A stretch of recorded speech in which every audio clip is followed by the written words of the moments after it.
Social ಮೀಡಿಯಾದಲ್ಲಿ ನಾವು success ಕಾಣಬೇಕು ಅಂದರೆ ಒಂದಷ್ಟು ಟಿಪ್ಸ್.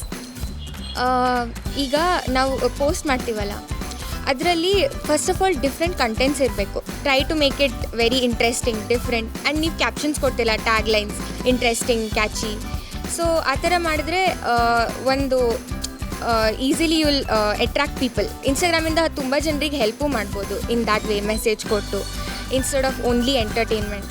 ಬೇರೆ ಇನ್ಫಾರ್ಮೇಟಿವ್ ಬುಕ್ ಇರ್ಬೋದು, ಪಾಲಿಟಿಕ್ಸ್ ಬಗ್ಗೆನೂ ಇರ್ಬೋದು. ಏನಿದ್ರು ಇಂಟ್ರೆಸ್ಟಿಂಗ್ ಆಗಿ ಮಾಡಿದ್ರೆ that will help you grow your success. ಈಗಿನ ಯೂತ್ಸ್ಗೆ ಸೋಷಿಯಲ್ ಮೀಡಿಯಾದಲ್ಲಿ ಯಾವ ಥರದ ಕಂಟೆಂಟ್ ಇಷ್ಟ ಆಗುತ್ತೆ? ಜನರಲಾಗಿ ಹೇಳಬೇಕು ಅಂದರೆ ಯೂತ್ಸ್ಗಳಿಗೆ ಎಲ್ಲ ಕೈಂಡ್ ಆಫ್ ಕಂಟೆಂಟ್ ಇಷ್ಟ ಆಗುತ್ತೆ. Whether be it informative, entertaining, romantic, but unique ಆಗಿರ್ಬೇಕು, ಡಿಫ್ರೆಂಟ್. ಸೊ ನೀವು ನೆಗೆಟಿವ್ ಕಮೆಂಟ್ಸ್ನಾಗಿರ್ಬೋದು, ಟ್ರೋಲ್ಸ್ನಾಗಿರ್ಬೋದು ಯಾವ ರೀತಿ ಹ್ಯಾಂಡಲ್ ಮಾಡ್ತೀರಾ? ಅದೆಲ್ಲ ತುಂಬ ಕಾಮನ್.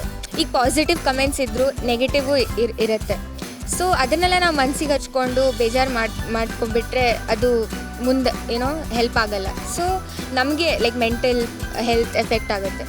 ಸೊ ನಾವು ಅದನ್ನು ಪಾಸಿಟಿವ್ ಆಗಿ ತೊಗೊಬೇಕು ಅಷ್ಟೇ. ಅದನ್ನು ಬಾಕಿದೆಲ್ಲ ಇಗ್ನೋರ್ ಮಾಡಬೇಕು. Thank you so much.